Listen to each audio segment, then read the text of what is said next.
Hello, hello, hello. I am excited. Come on in the room. Come on in the room. Welcome to episode 1 of this limited series segment entitled Failures, Fears, and Flaws. Stories women entrepreneurs don't talk about on the Be Her podcast. Make sure that you like, comment, share, follow, and subscribe to my channel and my social media platforms at Quiana J Speaks. I have 4 amazing women. Let me get the other one back up here. There we go.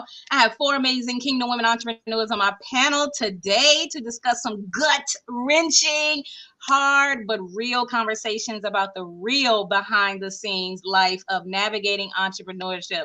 So, we are going to be revealing some failures that we have encountered, some fears that many of us have been overwhelmed by, as well as our own personal flaws and limiting beliefs that we have consistently had to navigate or have been delivered from. But I just want to give the uncut versions of what it means to truly walk out our prophetic destinies in the marketplace in the face of these triple threats with the grace and the power of the Holy Spirit. So I am excited because, listen, these women are so dynamic. I had the privilege of being able to talk with them behind the scenes, and y'all are in for a treat. Like, we're going to have fun on tonight. So I am so excited. I'm going to let them introduce themselves, their brand, where they from, and just, give you a little synopsis of just who they are so that you can know their vantage point on when we get into the discussion on tonight. So we will start with Natalie, then Teresa, Destiny, then Brittany, in that order. Hi, everyone. My name is Natalie. I live in the state of New Jersey. I am a life coach and consultant at New Beginnings Journey, and I provide individualized life coaching sessions to individuals that want to maximize their potential and want to attain success. Hey guys, I'm Teresa. I am the founder of Girls of Color Takeover. I am a motivational speaker, a mentor, and I empower young girls and women of color to walk in their purpose and to create opportunities for themselves, and most importantly, to know their worth. Hello, everyone. My name is Destiny Thomas. I'm known as the Prayer-Fist, and I have a little co-host that'll be here sometime. But I'm known as the Prayer-Fist because I assist high achievers with confidently hearing the voice of God to heal internally and deal with self-sabotage during elevation. And I do that using a 6-step proven process known as therapy. And I do that by way of one-on-one therapy sessions, retreats, and my program known as Purpose-Filled Prayer. And I'm happy to be here. Awesome. Hello, everybody. I am Brittany N. Smith, and I am a brand strategist, podcaster, and designer. And I help my clients identify what makes them authentically amazing and package that all up into their brand and bringing that thing to life. And that's what I love, love, love to do. And my business is Brittany Smith Creative Company. Hello, and I'm glad to be here. Awesome. And of course, I'm your girl, Quiana J, brand architect and inner healing life coach of Brianna Becoming LLC. And I am excited because, listen, we already got the real happening right here with motherhood. All of us is mothers on here. So let's talk about that first, since we have been graced with the baby for sure. How all of us got kids. We've had young kids. We have older children. But let's talk about how sometimes we will try to do a podcast or try to do a live of some sort, and they running in the background or something like that. I want us to talk about just the funny stuff. Let's start lighthearted. The funny stuff. Think of like some funny story where it has been like, you know what? We just gonna let this be what it is because it's a part of life. Who can think of like some serious, like, funny story of something the kids did, the spouse did, like something that was just like memorable in your entrepreneurship journey? Who wants to talk about that? So I can go first. This happened yesterday. Okay. It happened yesterday. So I have a 2.5-year-old, and she is not quite potty training, but she needs to be. Okay. And so she's been doing this thing where she'll be in her crib ready for bed and she'll go, "Mommy, poop." Right. And so like that's supposed to mean I have to poop, or "Mommy, I have pooped in my diaper." No, when she says "Mommy, poop," while I'm on the phone with someone from the ministry. I come in, that means the diaper's off, okay? Poop in the crib. And I said, Ryan, you're not supposed to take your diaper off. She goes, sorry, mommy. And she's cracking up. And I'm like, hello, listen, I'm on the phone. I listen, the baby pooped. I gotta go. And the lady on the phone is cracking up. And I'm just like, why now? Like, it seems to be, and I'm sure all you ladies can attest to this, it's always when you're in the middle of something. You could be sitting looking into the space and they're good. They're chilling. As soon as the phone rings, as soon as there's a Zoom call, mommy poop. I have had definitely my son run up on a live before or peek his head around the corners. I used to have my camera kind of adjusted a little bit where you could see the stairs because I'm in the loft. And so he will peek his little head and I can see, and I'm just like, you know what can I do? Because really, whatever he is about to ask for, it is something that is not even major. It's like, can I have a snack? Or it's something, but it isn't major. And so I always used to now be like, I'm going to turn my camera a little bit this way. And I can hear him sometimes. I know I've been on lives before where I can hear him storming up the stairs and I will go on mute and I would try to talk through my teeth. Like I'm smiling, but I'm like, what do you want? Like, what do you need? And I mean, nobody could tell. My husband would be in the other room like, what is going on? But it's just those moments that kind of come with the territory. And ain't nothing you can do but just say, you know what, God, just let it be what it is. Oh, anybody else got anything that's like, that's my 3-year-old. My 3-year-old, it feels like she's my mom. When I want her, nobody else can have her. So he'll come. I'll be in the middle of a session. And, well, now he's in school, so he doesn't be here. But I had to put him in school because I would be in a session and he would come in and just close the computer. I'm like, Mom, I need you to turn the TV on for me. And I'm like, I was in a session. You can't just close the computer. And then this one, every time she sleeps, like she would sleep. But every time I go live, she wakes right up like she knows the camera's waiting for her. And I'm like, we had you on a routine. Why are you woke? So, yeah. It happens. It happens. And all you can do is give yourself grace because one of the things that I know we can segue in. Do anybody else have another story? Because I can segue right here. Teresa, Natalie. I have teenagers and, teenagers, they love to challenge you. They don't know the word no. It's like, wait a minute. Like they have that look on their face. Like, did you just say no? Yes, I just said no, I can't. Like, if I have an important meeting or I have a Zoom call, like right now, obviously they're not around, but, they get to the point where it's like, they ask a question. Can you take me here? Or can I, go meet up with this person? I need a ride. And it's like, well, not at this. I can't do that right now. So it's like, well, when can you? Well, it definitely can't be right now. So there, it's just at that point where it's like, it's hard. They challenge you. I miss that young toddler age when there's no talking back. No, like, well, let me ask this question one more time, not accepting a no. So yeah, I'm just like missing that little young age when there's no like, well, wait, stay quiet. So that doesn't go away then? The challenging of the no? Because my daughter is 7. No, and it she does not. now. It Okay. does not go away. All right. Oh, well, that's a downer. I'm thinking about my 8 about to be 9-year-old, and he is definitely a challenger. What do you mean no? Why no? Like he negotiates. That's what he does. That's it. This is a good segue into how many of us have dealt with perfectionism. Oh, me. How did it show up in your life, Natalie? I'm just naturally inclined in to entrepreneurship specifically. Right. I'm just naturally inclined to be structured. Like I love the color highlighters. I need the sticky notes. I need the calendar. I'm like that in almost every area of my life. And in entrepreneurship, you really have to be flexible and you have to be open to hear the voice of God. And sometimes that highlighter is not going to work or that extra sticky note is not going to work.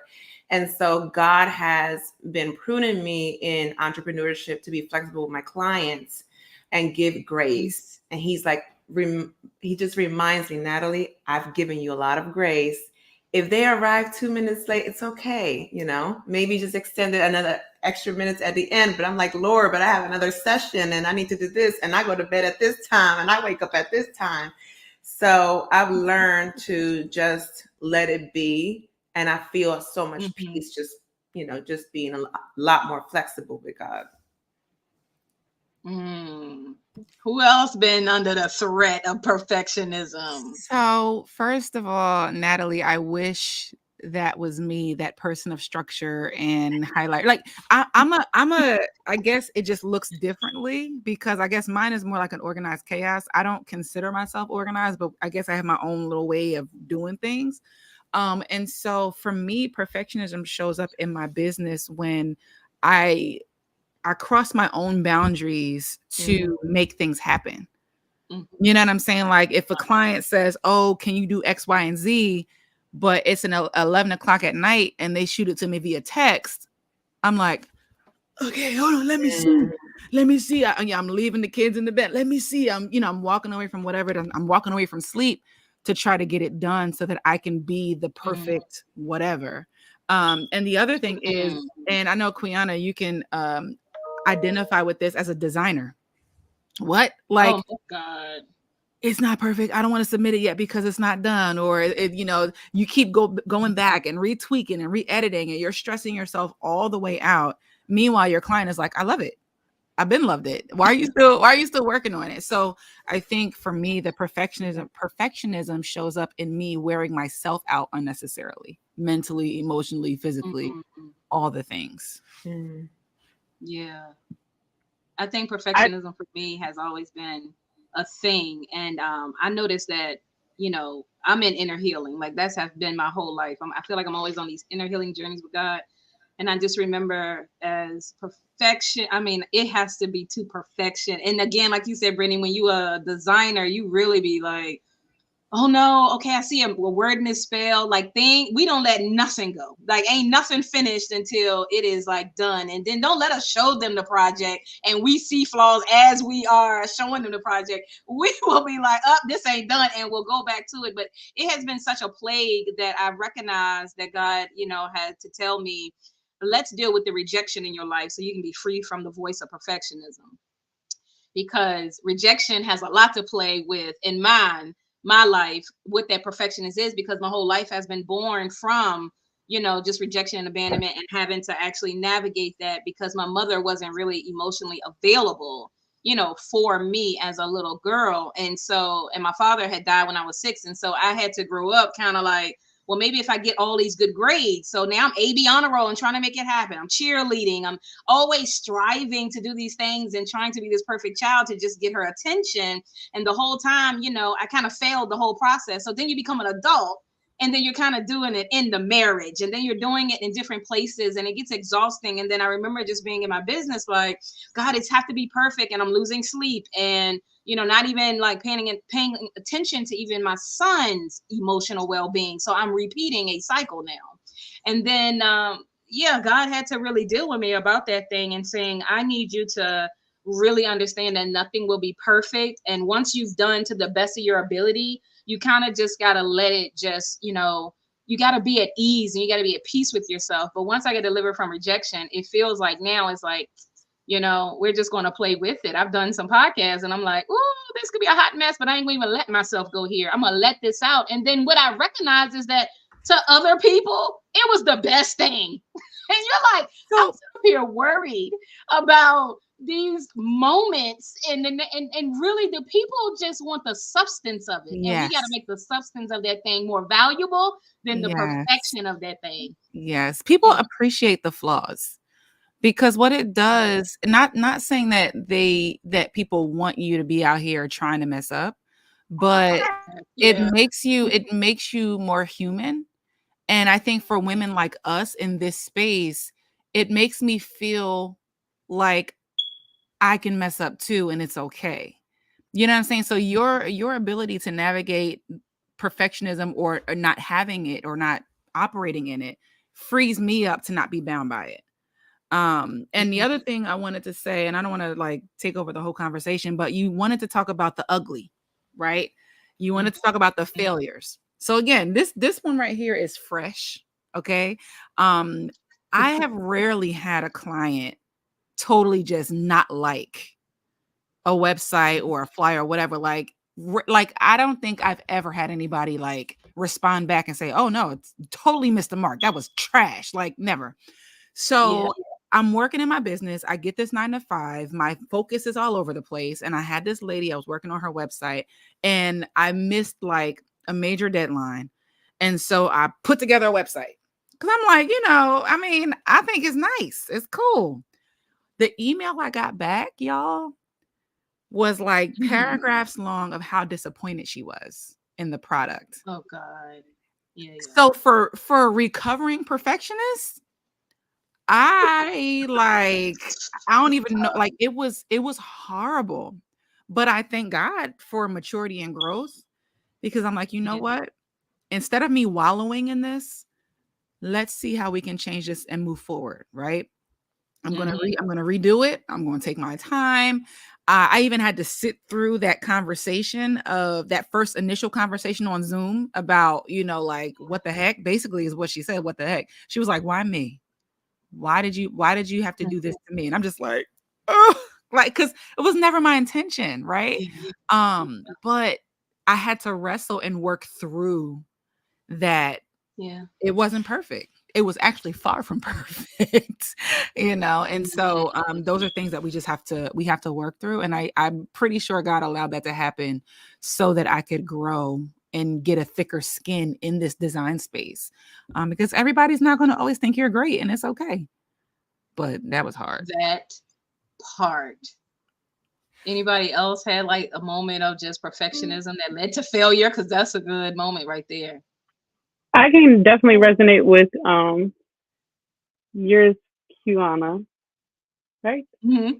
Okay. I hate getting people's names wrong, so that's why I pause like that. But just growing up, I came from always looking to please my parents, and then I got married, so I was looking to just tell me what you want as a wife, and I'll do that. And then I became a mom, and I was like, just tell me, hey, what you want as a mom, and I'll do that. So then when I got into business, it was kind of like I came from corporate America, so I fell into business, and mine actually started from my own inner healing journey with God and Him revealing to me some things about myself and the seed of rejection. And so bringing that into my business, I started showing up like Brittany, where I didn't have really good boundaries. I didn't know how to tell people no, because it was like, no, they paid for this service. And it's like, yeah, they paid for it. But just like you pay for a Chick-fil-A sandwich, if you show up on Sunday, they're not going to make you one. Like, that's just what it is. And so for me, it was that, like, I don't want to let these people down, because I know what it's like to go to a job and make this money, and they gave it to me, And so that's the way it showed up for me. But kind of like Brittany touched on, it's so important, and I believe you touched on it, it's so important to show people the imperfections, especially those up and coming, because that was hard for me. When I did have a child and they would come in my podcast, I would freak out like, oh, we got to redo the whole thing. But the reality is you have to start somewhere. And when you're doing it kingdom, you have to know that the enemy is going to look for anything to stir up to make you not do it, because he knows he may not know all that's on the other side of it for you, but he knows, hey, God wants her doing this for a reason. She's realizing her voice is more powerful than she knew it was, or whatever the case may be. And so the sooner you show up in your imperfection, it's also encouraging and motivating someone else. But it's also showing you, like you said, that your people are like, girl, that was good. You're like, it was? The baby was crying half the thing, But yeah, mine was from childhood, just telling people like, just tell me what to do and I'll do it, and realizing like, no, but who are you? What do you like? And this year and last year and the year before were my boundary years. Like, I got to be okay with telling you no and making you wait and not reading your email when I'm off, because I feel like you emailed me, you took time out of your day. Yeah, but I'm spending time with my family right now. So that was it for me. Major. Teresa, what about you? Oh, go ahead, Brittany. Go ahead. No. I just wanted to add like the kind of resolution as a result of that, right? I owned it. And even conversations later, she's like, yeah, because I want you to be my go-to person for graphics in 24. And it's like, you do. I swore she was done with me. And I said, listen, I'm okay. Like, I totally understand if you never want to work with me. I was ready to like accept, like, okay, I blew it. And I think because I owned it and because I resolved it, that she was okay. So Destiny, to your point, like once you establish who you are and what you got going on, people respect that, imperfections and all. So I just want to add that. I think that we can even look at, like, if somebody is serving us and they're a waitress, right? And they are late to the table or they messed up something. And if they would just, I'm more graceful with people who are honest and transparent about what is happening. Because I think that even even in our relationships and people that we encounter, it's like, I can give more grace when I understand the story. But when you try to act like that something is all good when it's not, then that's where, like, stuff starts going south. I don't want to do business with you. And I think that's the whole point. It's like, listen, I'm in the middle, like one of my podcasts, one of these, I had to reschedule all 4 people on a whole nother date, which is stuff I don't like to do. Once I said it, I like to just like have it. But my church is moving. And that's the day that we're doing like this grand opening event. And I was just like, oh my God, this is a moment. So of course, the perfectionist in me is like, how can I toggle both of them? Because, I just don't want that moment. I just don't want to move them. But I gracefully was just like, I'm not going to be able to do both. I'm going to have to move this podcast. I'm going to have to tell them, listen, I'm a whole pastor, pray for me.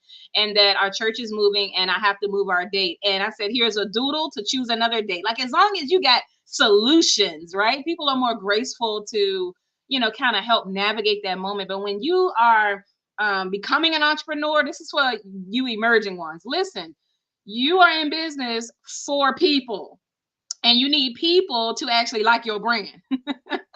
And the best thing you can do is provide the utmost, customer service that you can give to the best of your ability. The moment that you devalue that moment is the moment that they will write you off. They are so quick to cancel you, and they can do it so successfully having others cancel you too. And so as a kingdom brand, because we represent such an excellent God, we are going to still have rejection. We are going to still suffer under, perfectionism. And we just need to make sure that we are walking with God in a way that is like, oh, yeah, I could have done that better. And just grow from that. The moment you attach failure to your identity, you will fail.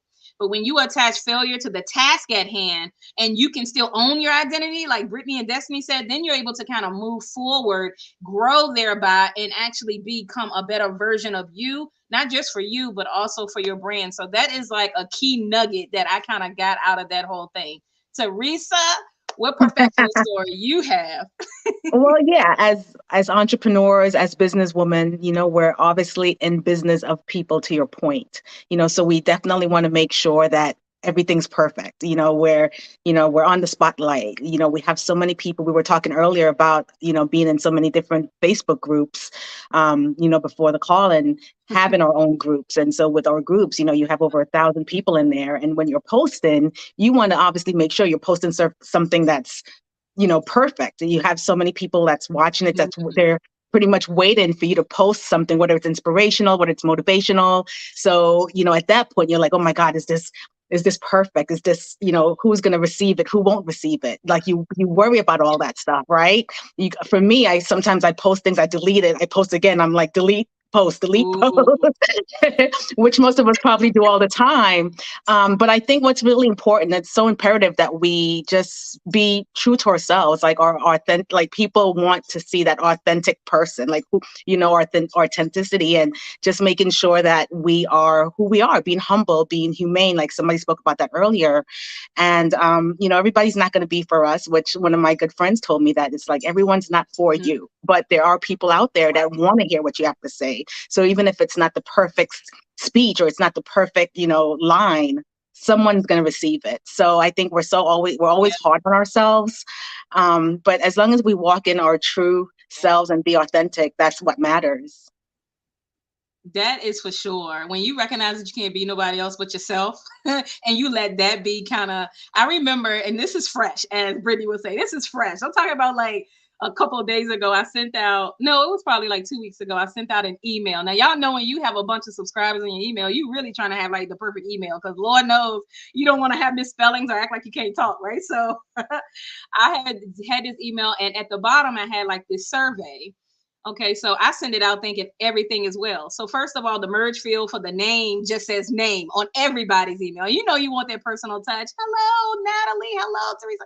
That just said, hey, name. And I was like, oh God. And then the survey when you clicked it, it went nowhere. I was like, God help me right here. And so I sent the second email and I put LOL. I did something funny in like the tagline just so, because it's just me. It's like, you know what? Let me make light of it. I'm not gonna be like, oh, wrong link. Let me just make light of it and said when technology let you down. It was like something funny like that. And then I just went ahead and fixed everything. How about the second email go out and the name is right? Now the doggone survey still is not clickable. I was like, oh my God, like what is the point now? Because now you're talking about should I just let it be or should I just send a third email? Of course I sent a third email making light of it.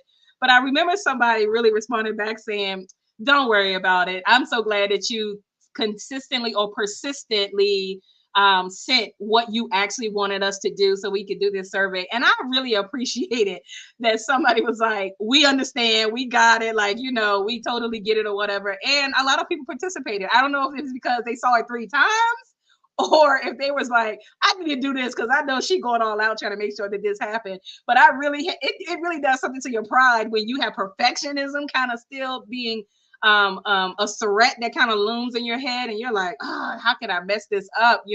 Even the other day, that whole tag thing again did not work. And one of my sisters on Facebook, who we just support each other, haven't met in person, she said, I just want to bring this to your attention. The merge didn't work. And I said, you know what? I'm going to try not to be the perfectionist. She said, don't do this to yourself, sis. She said, it's all good. I said, yeah, it's just going to be hey name today because I'm not doing another email at all. But I don't know why they get the highest click rate, the highest open rate. I don't know what that is. But I just said it must be the grace of God that says, if everything is going to be okay, like everything is going to be okay. Don't stress it. But y'all know we definitely have some sweat equity in the mistakes for sure. Let's talk about disappointment because that's well, Brittany, you've already shared your disappointment story for sure because that's I sit in that moment right there. I've had one absolutely that was like, I don't like this, and in my mind I was like, to be honest, I don't even know where we're going from here because the vision was all over the place. But that was in the early stages. So I can imagine that moment all over again. It can be traumatizing for sure. Because when we have our businesses, y'all, we put our baby, it feels like a baby that you put out there and you're like, this is what I have. And so when it's rejected, we have to make sure that it's not like personal rejection or personal disappointment that we carry. So who wants to share about their a disappointment that they've had to navigate through in business? Yeah, I'll share about mine. So I had an office and I was there for 9 months. And then at 9 months, the Lord gave me a bigger space. So I was excited. I was ready to purchase furniture. I was like, yes, we moved. And I did move. So then after I moved, I went to Chicago to the Faith Figures Conference.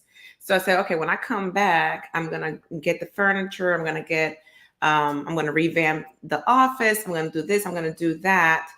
I had scheduled an in-office procedure that got complicated and I ended up getting sick.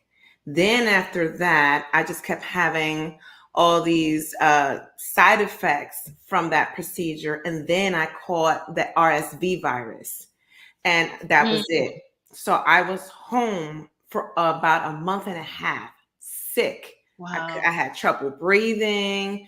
I lost weight. I had bad appetite. I could not open my eyes. And I was just so frustrated because everything I had lined up for the business did not come, to pass. It literally just last week, I just got my energy back. But in that time, the Lord was like, it's not a setback, it's a comeback, Natalie. So you're going to come back stronger. You're going to come back with new ideas. And I said, this makes total sense. This, sometimes we see a pause and we think like, what did I do wrong? I came back with so much ideas. I came back ready to work.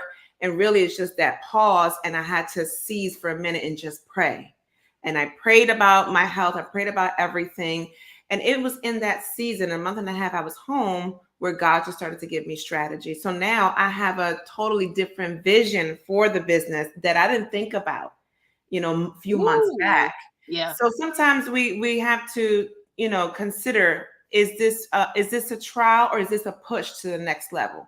So God he indicated to me, Natalie, no, this is a push.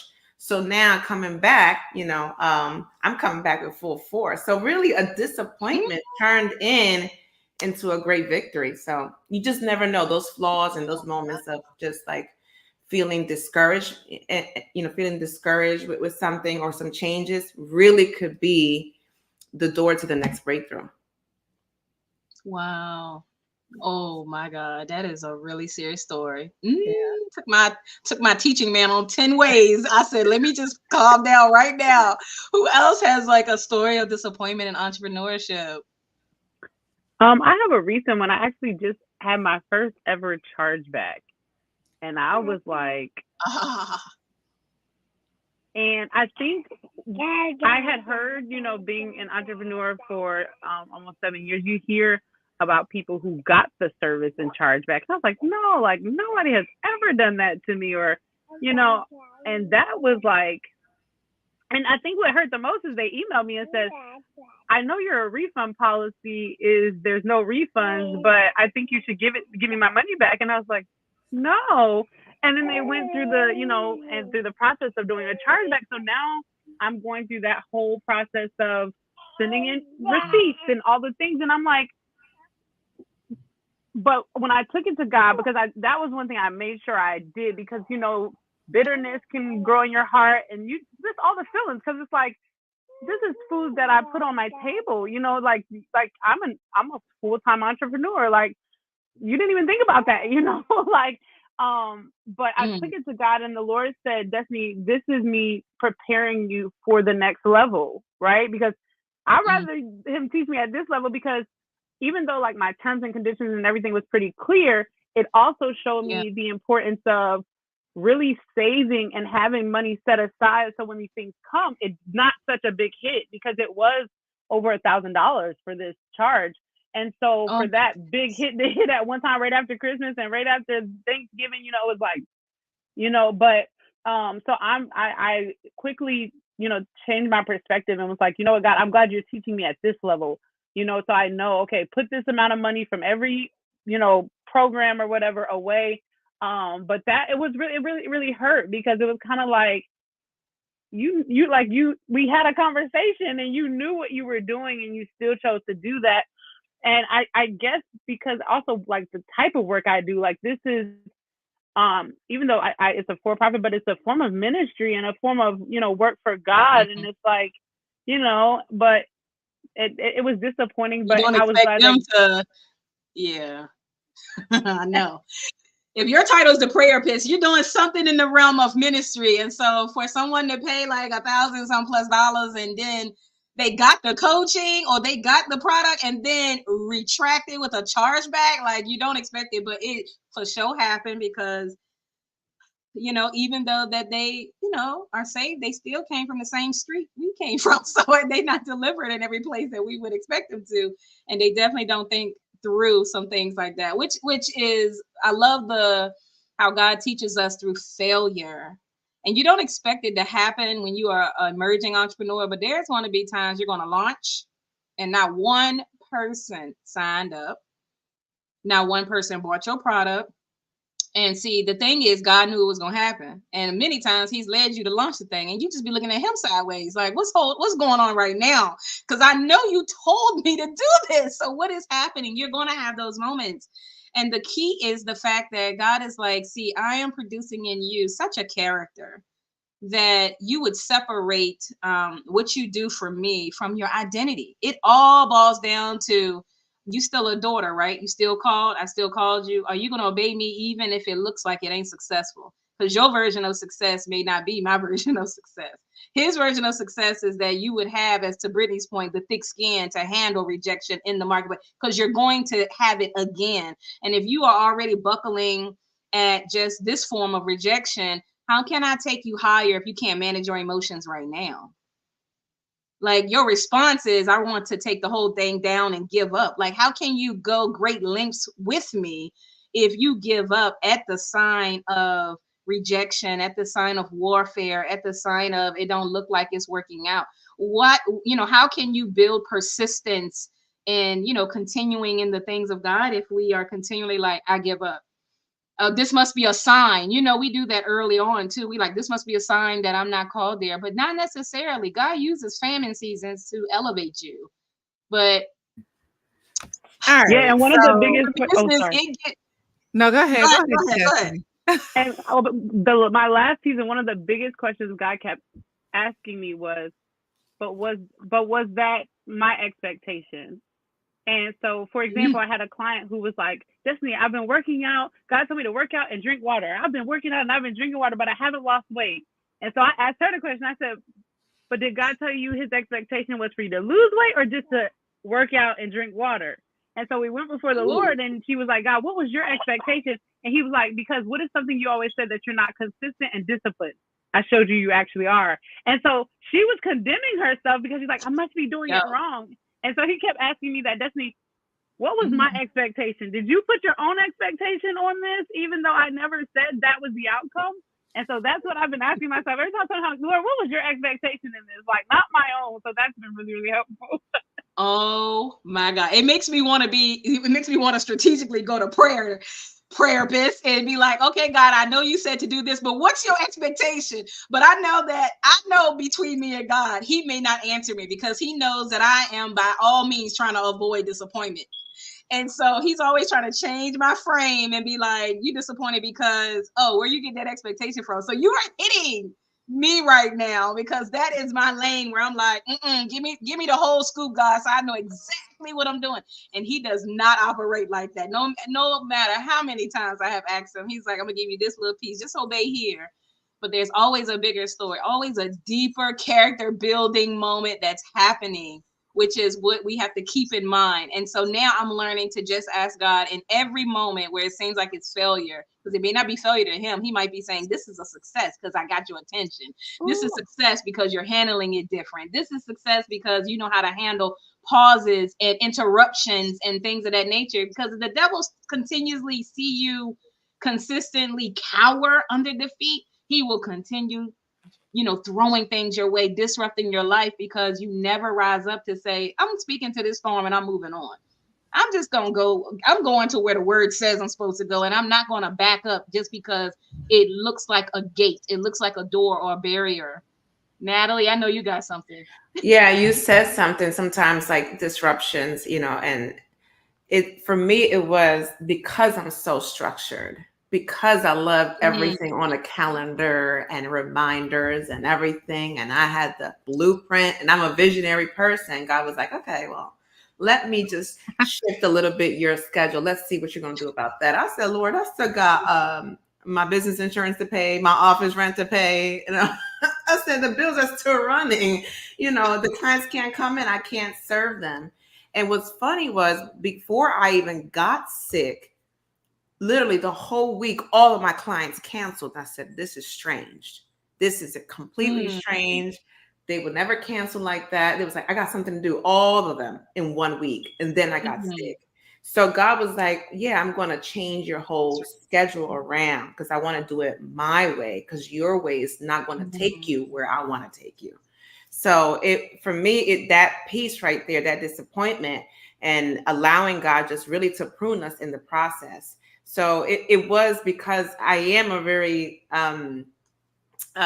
structured person. He's like, all right, I'm just gonna make it a mess. So, and then let's see who's in charge He now. wants to know, he wants to know, do we worship our structures? Like, God, Yeah. what in the world?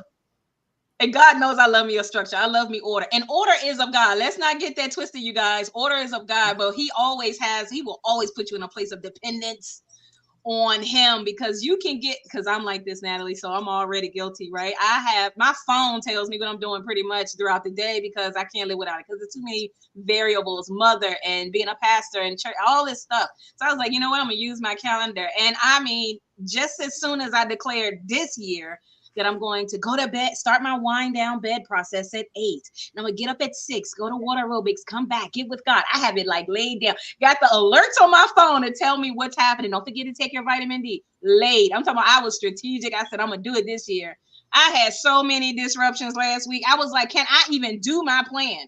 out of the ordinary. My husband put, had something on a calendar that I ain't even see. I was like, oh my God, like you just took my time away. Now I got to restructure, like the whole thing. So when you're saying it, I'm like, yeah, this whole thing is about just depending on God for sure. Like, what are we learning in these moments when we're trying to be so structured? Because being in business, it makes you, especially if you're 9 to 5 and business, you have to be very strategic with your time, and you got family, and you was a wife, and it's like, oh my God, how can I give everybody what they need and get what I need and be able to do all things? And so God told me, he said, listen, it's, you can have it all in the same season, but you're gonna have to change your lifestyle to adjust to be able to handle what I've actually given you. And it requires you to step it up to another level of stewardship.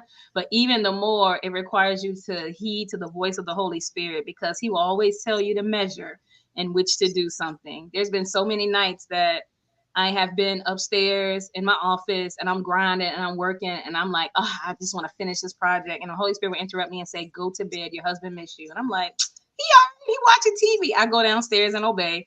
I go check out my husband. I said, did you miss me? He was like, yeah, I missed you a little bit. I said, I know, the Lord told me. He said, well, glory to God. And I'm just like, really, God? Like, what in the world? So I'm learning that you just have to really lean in, to the voice of the Holy Spirit and let him interrupt your day, your schedule, your structure, because only he knows how to make it work. And we have to trust that whatever we're trying to do, we might have in mind, oh, it's going to take me 6 months to do this. God can do in 6 days. Like, we have to really let him be who he is in our lives and just say, okay, God, I'm not going to be driven by the fear of missing out, or that I need to make this, income quota, or whatever things that we always have before us that makes us be like, we got to be driven right now, Brittany, what you got? Because you. So, right, when you talk about your plan versus God's plan, I feel like we get into the place where like we're rocking out with God until he does something that we don't like. And then it's like, wait, what? So in the beginning, when I got this job, first of all, God, I am grateful for the job. So I'm just trying to help the people. But I'm grateful for the job, right? And originally I was excited, and throwing a job into the mix on top of the 9 to 5, on top of the family, all the things, I was very optimistic about it all working out. I got like a month up in that puppy. And I was like, am I supposed to be here, Lord? Because it was hard, and it still is challenging, but it was hard to the point of like tears driving home, like hard. And I remember talking to God, like, Lord, because we have a way of jumping out in front of God, right? Like we'll see something or get an opportunity and think it's God, but it's just good. It's not God. So I'm in it now, and I'm like, Lord, you said that the blessings of the Lord make it rich and addeth no sorrow, but I'm feeling sorrowful right now. And I said, is this where you want me to be? Did I make a mistake? And I lied to y'all not. I'm listening to an audio devotional because my commute is 45 minutes. So I have a long time to talk with God in the mornings and on the way home. My devotional was like, you are right where the Lord has you and where he wants you to be. I was like, see, that ain't funny, God. That ain't funny, because this is hard and I want out, right? And so we do have to be still enough to obey. We have to be humble enough to obey, even when he says the hard thing is the right thing.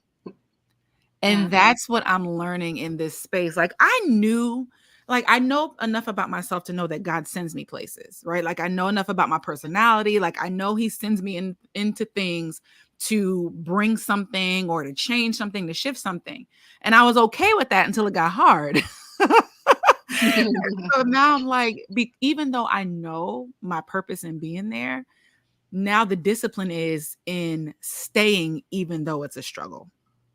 Because I know that there's something on the other side of it. I know if I'm going into media, like in a big way, if I'm going into TV, I'm going into movies, whatever, then I have to be okay with not being great in everybody's eyes.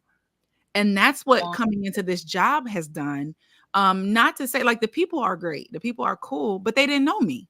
So I'm walking in with my great self and they're like, okay, like, you know what I'm saying? I wasn't great. If I could be totally honest, I'm used to being Yeah. seen in a certain way because the people I'm around all the time know me, right? And they honor the gifts that I have and all of that. And I love being loved like we all do. And so coming into this space and having to start over with relationships and stuff, that initial shock of we don't know that you're great yet was like I had to wrestle with that. And I had to be okay with people getting to know me again and like being around regular folks that may not be church folk. Like it was a whole thing. So it's hard, but it's right. It's hard, but it's good for me to be. Didn't all of us have to kind of navigate that when we entered the marketplace at the start with people? Because this is what's so crazy. I don't know if this is y'all's story, but I tell entrepreneurs all the time, especially emerging ones, you're going to launch and you're going to get like 300 comments. It's going to be everybody and everybody. It's going to be like, share, comment, congratulations, stuff like that. Soon as you launch your product, soon as you launch that program, it's going to be like 3 likes and probably 1 share. And you're going to be like, what happened to the 300 people? Because in your mind, you're thinking, I'm called to them. That 300 people that like hit that first post, they were just congratulating you, but it wasn't your audience. And so you got to step into the marketplace now and you almost got to like, believe God, trust God, and then you got to be okay with that. You got to literally start from scratch because everybody has to start from the bottom to find their audience, to be authentic, to show up in whatever way that God leads you to, and to explain what you offer.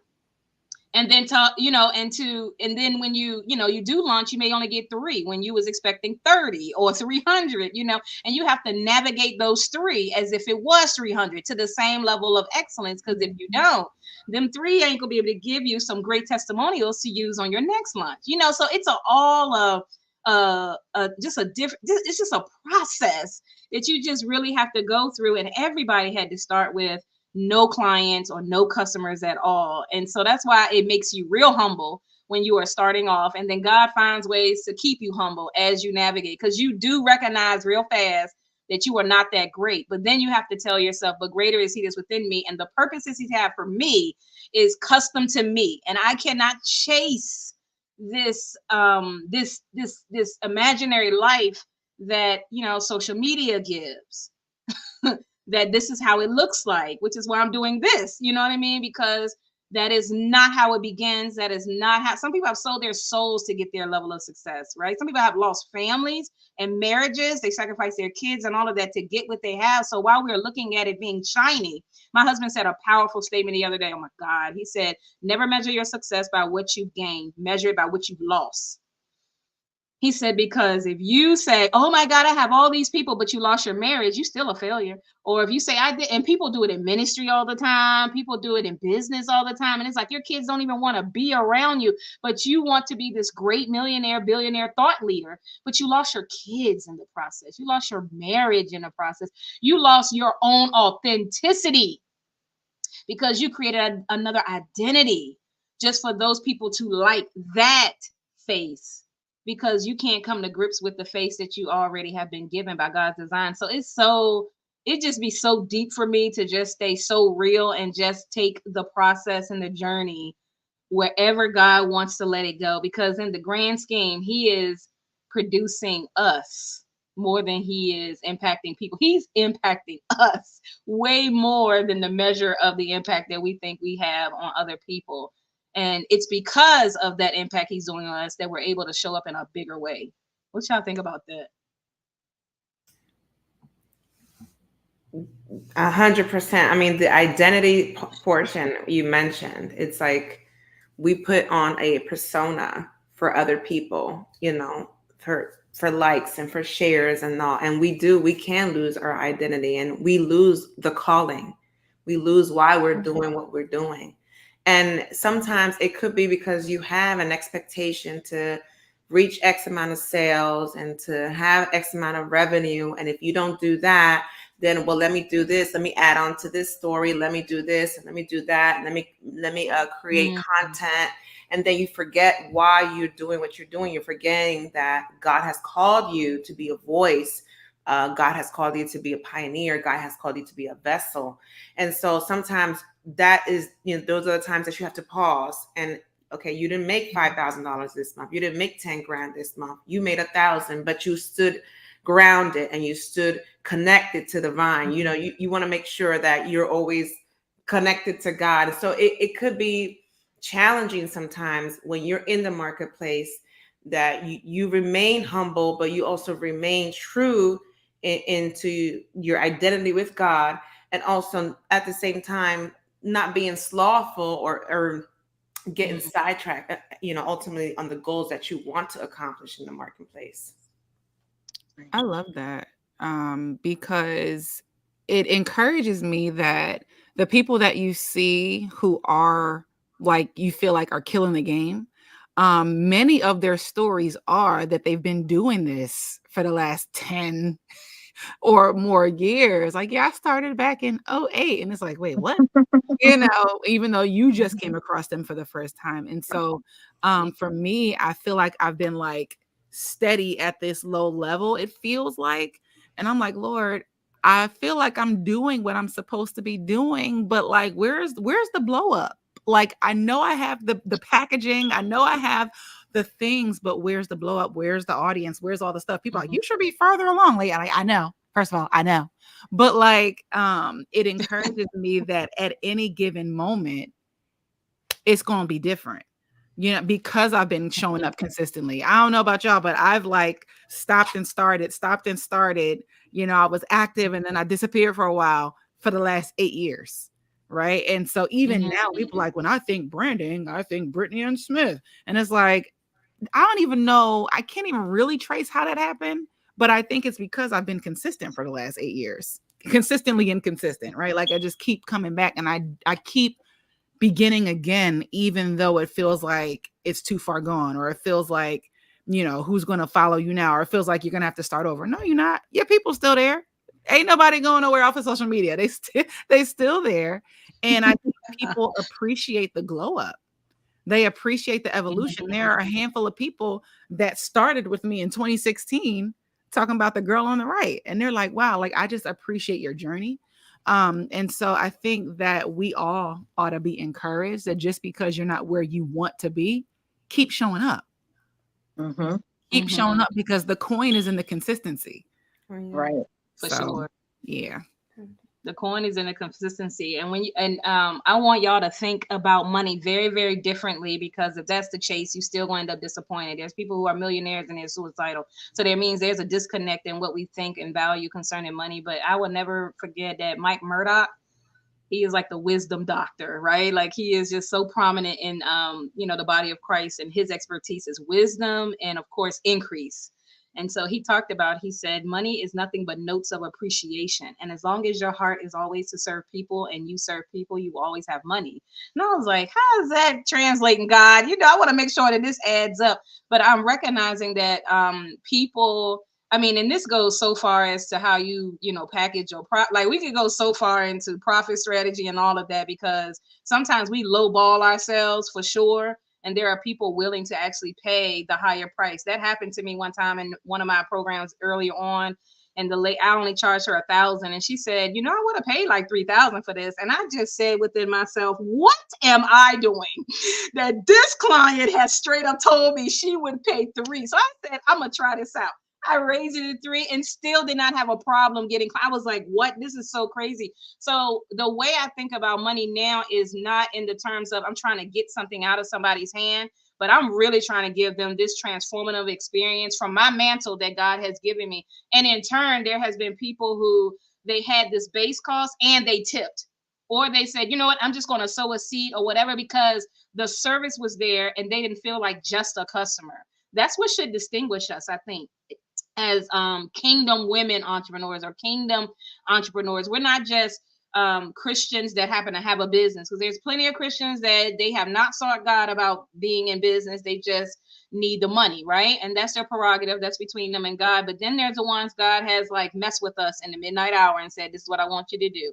We are the true Pauls that have that, you know, Paul was a tent maker and he was able to go into hostile regions that would not accept his apostleship, but accepted him as a tent maker. So they like, yeah, come over here, build my house or my tent, but I don't want nothing you got. But he will go into their synagogues in their region and tear it up upside down. So we have to recognize that we are like, quote unquote, the evangelist who is going out into these places and serving people. And that has to be our main, motivation. And in turn, people automatically is going to want to give back to you by any way, any means or ways that you have the offering on the table. But the point is just to make the spread.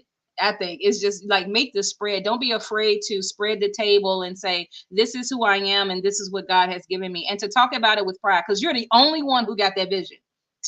Nobody else do. So you got to articulate it, and you have to have values that kind of, fall. I am learning, and I had to teach this class at the Black Business Accelerator. And one of the things that I love talking about was marketing, because I said the whole landscape has shifted. You can't be just a CEO behind the brand. You got to come in front of the brand and tell people who you are, because we want to know if we can connect with what you believe. It's all about now your values. And the moment that your values don't fit my values, we not supporting that brand.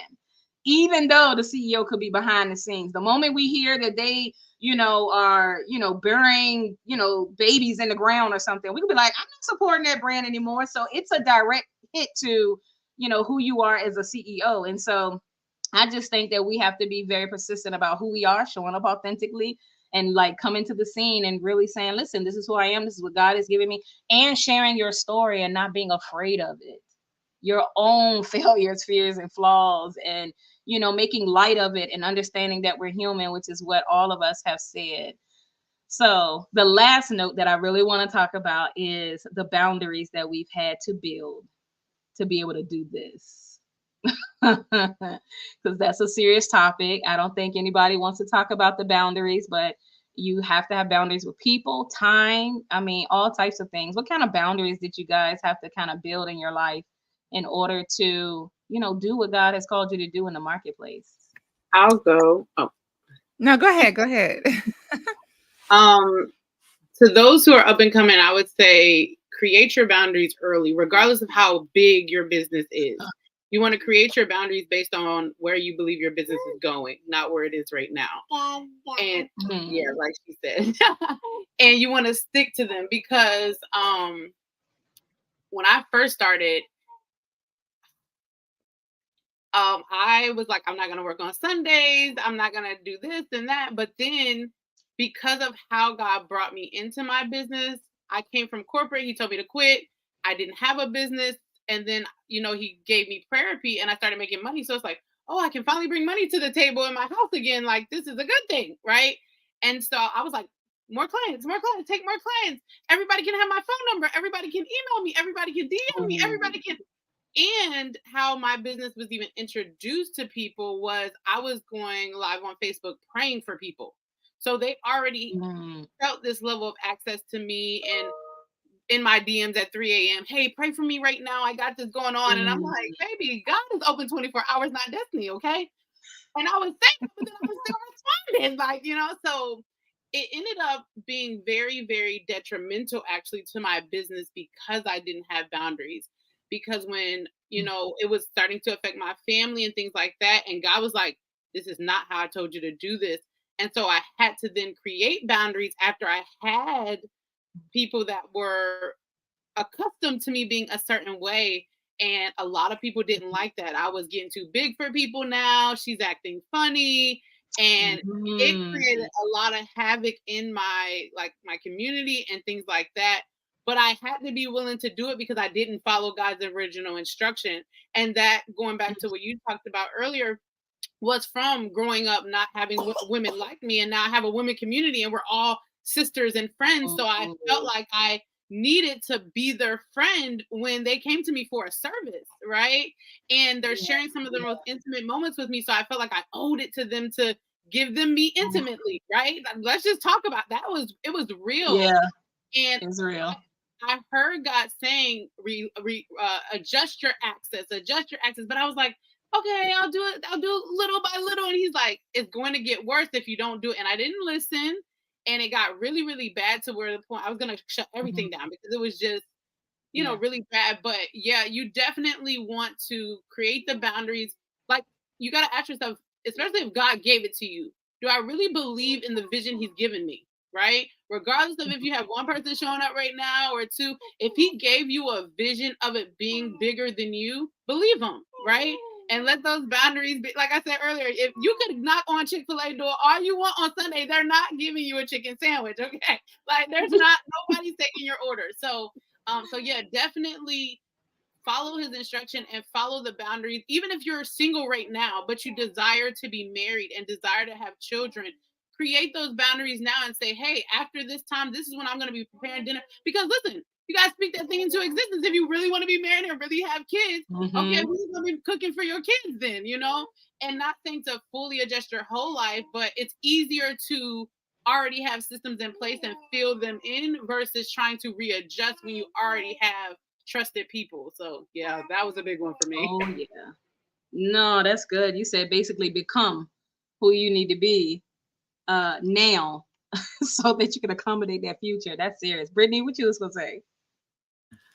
So for me, the issue of boundaries, definitely some of what Destiny was sharing as far as being totally accessible to clients at all times. And because I was in ministry first before I was in business, I was a minister first before I was an entrepreneur. And so, you know, there's a level of when they call, you know, you got to respond, you got to answer because they might be in crisis. And I learned quickly that everybody's crisis is not your crisis. Everybody's emergency is not transferable to you.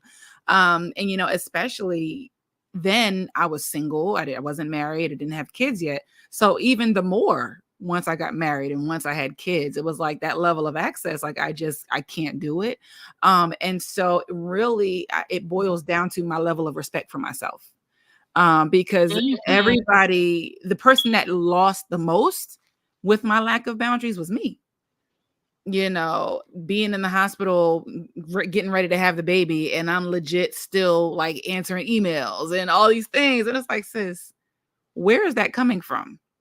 God did not put that on you. God, like we talked about earlier, God's expectations. It was not God's expectation that I show up on live while I'm in the hospital.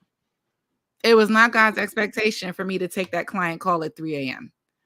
And so what I'm learning now as far as boundaries, because like, okay, I got locked in with the boundaries, it's like phone and email and all that. But now it's even boundaries as to how I allow people to speak to me, how I allow people to treat me, standing up for myself. You know, like again, when I say it at this place that I'm in right now, y'all, God is 9 to 5 will get you together. okay. I'm like, I didn't know people was people in like this in 2023 and now 24. You know, so I had to even set boundaries as far as what I'm going to take as far as treatment. You know what I'm saying? So it's a constant growing process, but you've got to value yourself above all else. Like you got to give God something to work with. You know what I'm saying? So if you're not available to him, you shouldn't be available to nobody else. Okay. So that's talk, we already out of balance. Absolutely. Absolutely. And so that's always a personal thing that I'm working on is setting boundaries with myself. You know, early on when I didn't have the full-time job, Mondays were my Sabbath day. That was a boundary. And it was hard, y'all, because people would be hitting me up. And I'm like, no, today's my day. Like, don't call me about business. Don't call me about ministry. Mondays are my day. And eventually, y'all, guess what? People were fine with it. They was like, oh, let me talk to you today because I know Mondays you're not in. That's right. That's right. And I enjoyed my Mondays. Sometimes I would just be home looking out the window on a sunny day. Sometimes I'll go get my massage and get my hair done. Sometimes I go sit at Chick-fil-A and eat my chicken sandwich and my chicken strips and just be cool. You know, like, but it was my time and I could talk to God and just be. Like as an entrepreneur, y'all, we need be time.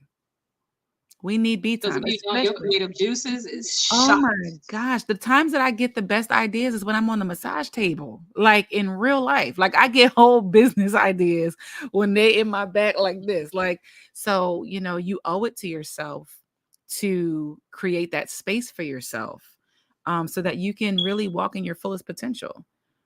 Because if you're on 100 all the time, like think about your laptop. If your laptop is always charged up or plugged in all the time, the battery starts to deteriorate. You would think if it's plugged in all the time that it can run forever. No, that battery needs a break.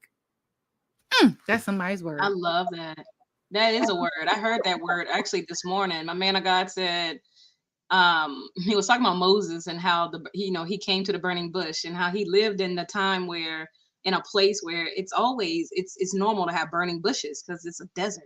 He said, but this bush was burning but wasn't consumed. And then he segued off that joint and said, we need to figure out how to live lives where we are burning for Jesus, but we are not consumed by just the pressures of life. And he just went in, and I was like, how did you even go there? That's what it reminds me of when you said that. And that's the kind of place I want to be, because when you're burnt out, there's the smell, like you said, and I don't want another stench. I only want the presence of God to be the smell that other people, the people that is attached to my voice and my assignment, that they would encounter that and not the burnout. Teresa, Natalie, what you got as we wrap up?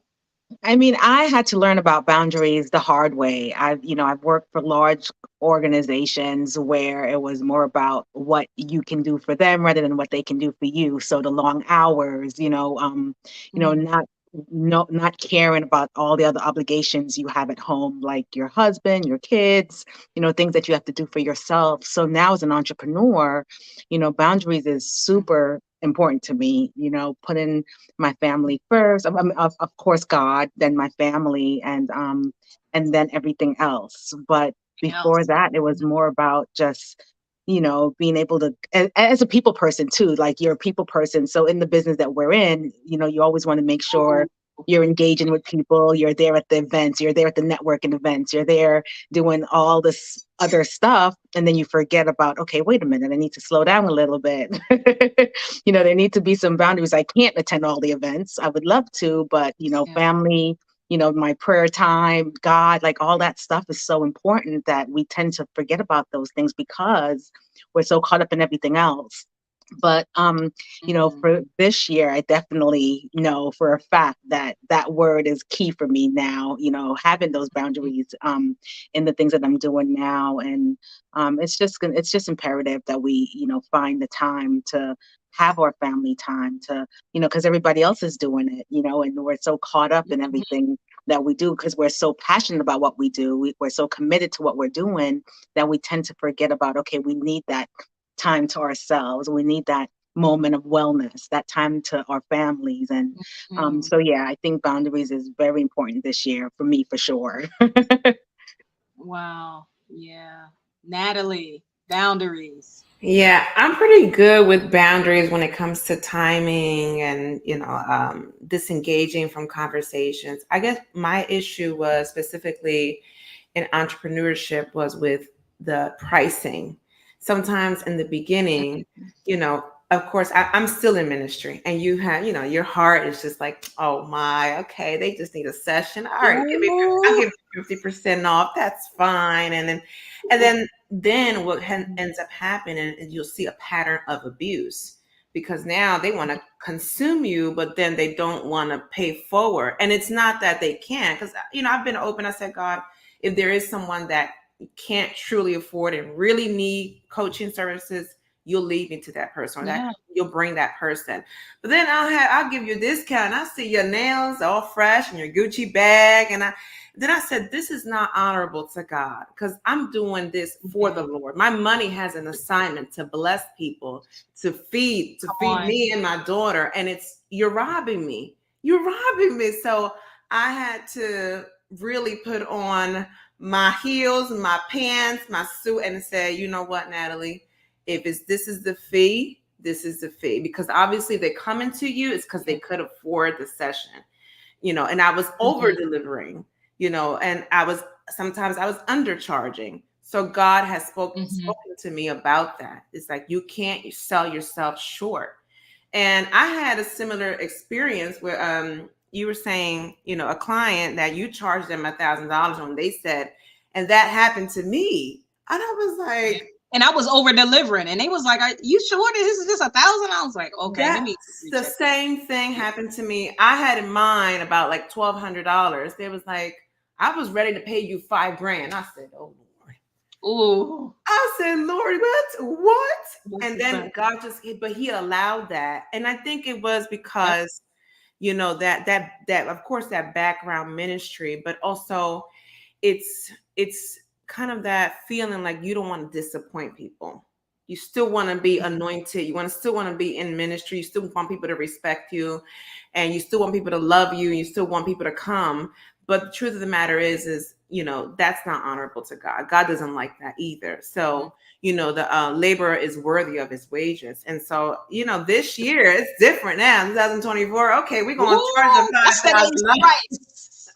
We're going to charge the right price. Yesterday's price.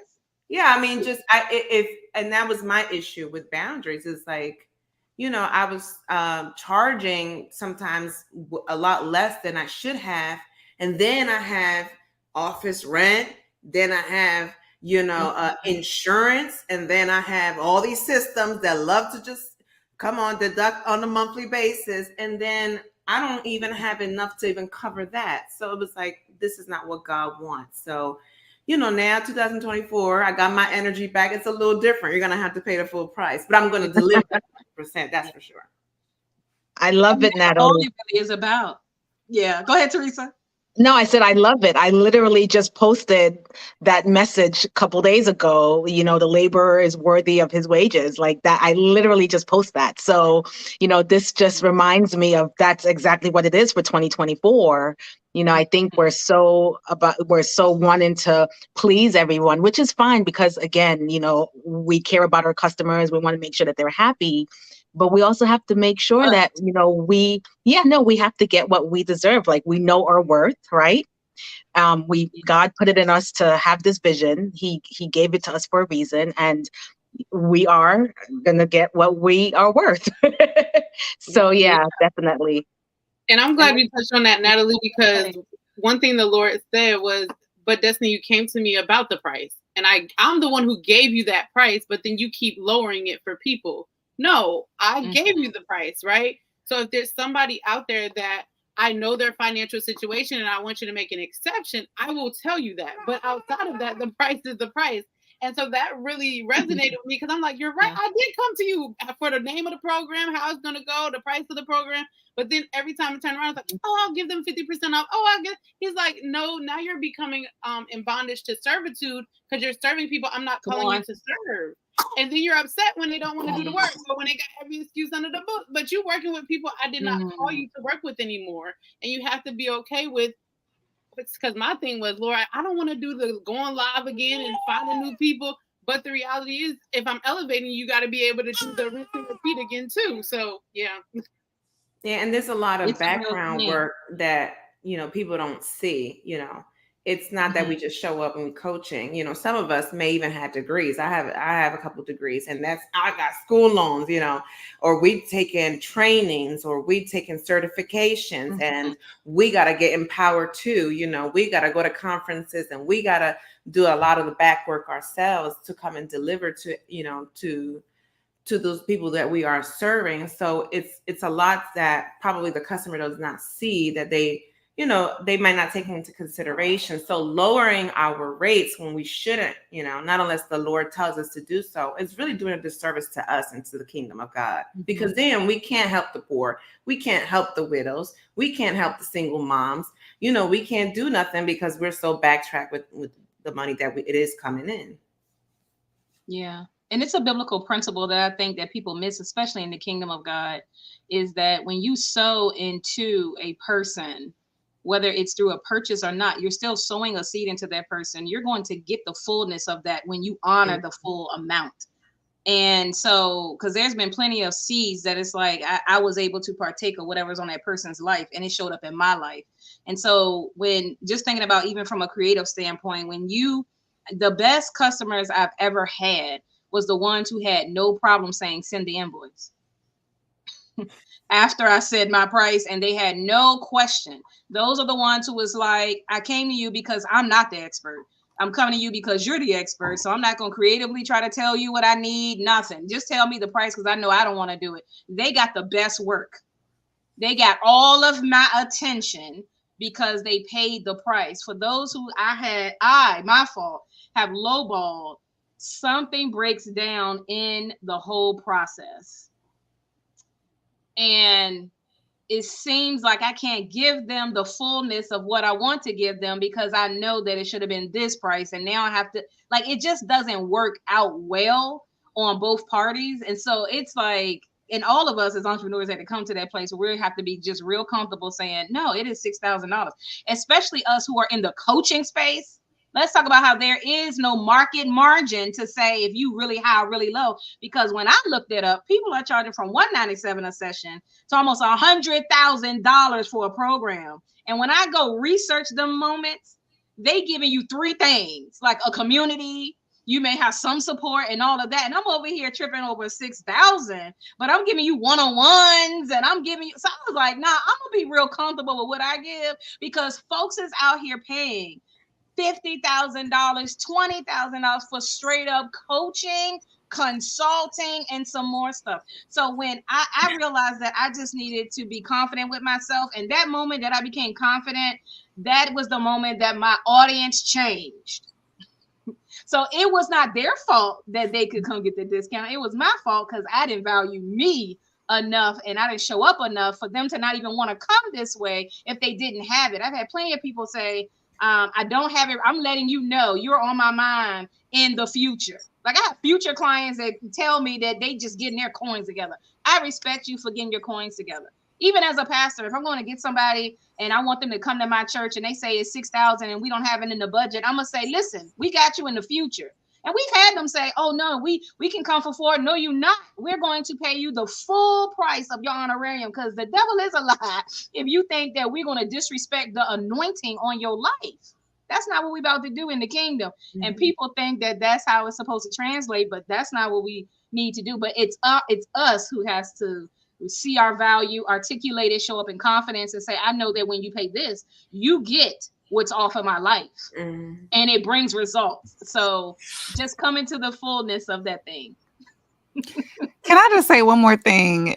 So when we are able to make the mindset shift to charging what we're supposed to charge, everything else falls in line.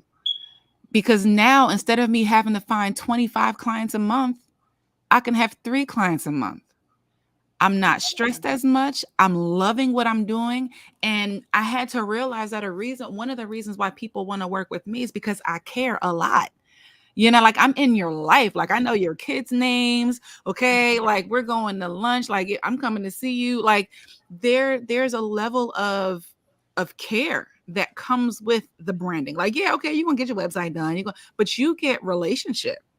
And I tell people now, like even just in ministry, people that want mentorship, I want you to mentor me. All right, let me tell you what that means. Because I know I give a lot. Like I give you me. And so again, if I can charge what I'm supposed to charge, my bills get paid. And I still have time to play with my babies. And I still can get my Haagen-Dazs ice cream. And I can still go to the spa. And I can still dress how I want to dress. And I can still pay my business bills. Like it all gets taken care of because I valued what I bring to the table. And everybody wins, including me. And that's how we have to flip that thing. If you charge what you're worth, everybody wins, including you. Yeah. Oh my God, I hate to wind it up, but this is just what we got to do. But so many good nuggets have been released. I hope you guys enjoyed this. I know that I enjoyed it because I just love talking with women and just about life and hashing out just the different things that we have to navigate. And again, with this limited podcast series, I'm only doing 5 episodes, because that's just what it is. But I'm so excited and so glad that you 4 ladies were able to join me to just grace us with your presence, your life, sharing the things that you guys have been through in entrepreneurship. I am just, just an expectancy of just, the connections and just what God is going to do. And even in the people who have listened to this and have said, I saw one lady, she said, I got some revamping to do. So she's already encouraged to go back and look at herself, to get with God and to say, what am I doing? Let me increase this, or let me look at my pricing. Let me look at my brand and let me just, figure out what to do. Another lady on here, she definitely was engaging us and letting us know that this is powerful and that she so appreciate this moment. And then there's some of you who is also on here. It only shows Facebook users. So I know that you're coming off of like YouTube and Facebook and all of that. But I'm just so glad that you guys have given us your time and your ears and your heart to be able to just receive, the realness, the uncut version. And so if you're thinking about entrepreneurship, number one, you must know if it's the will of God or not, the right timing of it, what he actually has packaged for you, and that you must show up in your difference. It's your difference that makes the difference. And that, as entrepreneurs, we deal with so many things, failures and disappointment and boundaries. Oh my God. And even competition. Like, it's so many things that was unspoken that, will maybe be spoken over the next few episodes. But just know that you're not in this moment or this journey alone, that there are people out here experiencing the same thing as you. It is common to man, but there is a God who walks us through it all, and he is big on building you and allowing you to become who he has called you to become, so that you can enhance others or impact others to become who they need to become. So all of it is important work. Don't devalue what God has given you. But know that in this year, you're going to have to steward it well. You're going to have to steward yourself, your soul, your money, his vision. You're going to have to steward it well if you want to see yourself at another level of success, and not just financially, but just fulfilled, just Right. fulfilled. And it's a balance, place. And so I just thank you guys for just joining us on failures, fears, and flaws, stories women entrepreneurs don't talk about, but we talking about it right here on the Be Her podcast. And so I thank you for joining us tonight. And yeah, just tune in to the next one. And I love you. Be blessed.